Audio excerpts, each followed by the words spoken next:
ದಕ್ಷಿಣ ಕನ್ನಡ ಜಿಲ್ಲೆಯ ಅತ್ಯಂತ ಪುರಾತನ ಹಾಗೂ ಪ್ರಸಿದ್ಧವಾದ ಉತ್ಸವಗಳಲ್ಲಿ ಒಂದಾದ ಸಾರ್ವಜನಿಕ ಮಂಗಳೂರು ಶ್ರೀ ಶಾರದಾ ಮಹೋತ್ಸವ ನಿನ್ನೆ ಅದ್ದೂರಿಯಾಗಿ ಸಮಾಪನಗೊಂಡಿದೆ.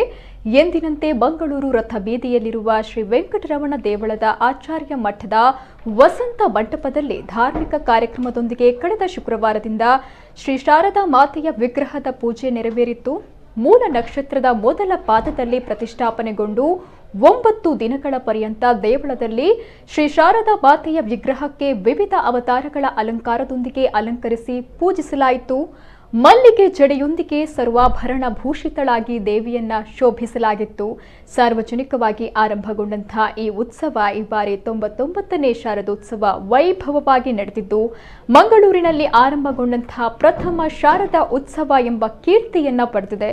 ಇನ್ನು ಮಂಗಳೂರು ಶಾರದೆಯ ಕಣ್ಮನ ಸೆಳೆಯುವಂತಹ ಮತ್ತೊಂದು ವೈಶಿಷ್ಟ್ಯವೆಂದರೆ ಶಾರದಾ ಮಾತೆಯ ಶೋಭಾಯಾತ್ರೆ.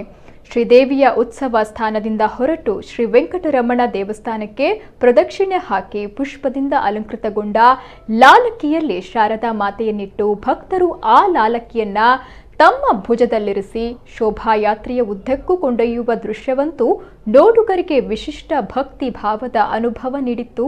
ಹುಲಿವೇಷ ಕುಣಿತ ದಸರಾ ಶೋಭಾಯಾತ್ರೆ ಮೆರವಣಿಗೆಗೆ ರಂಗು ನೀಡಿತ್ತು. ಕೆಳ ರಥಬೀದಿ ಮೂಲಕ ಮಹಾಮಾಯ ದೇವಳದ ಪುಷ್ಕರಣಿ ಕಡೆಗೆ ಮಾತೆಯ ವಿಗ್ರಹವನ್ನ ಸಾಗಿಸಿ ಮಾತೆಯ ವಿಗ್ರಹವನ್ನ ಜಲಸ್ತಂಭನಗೊಳಿಸಲಾಯಿತು.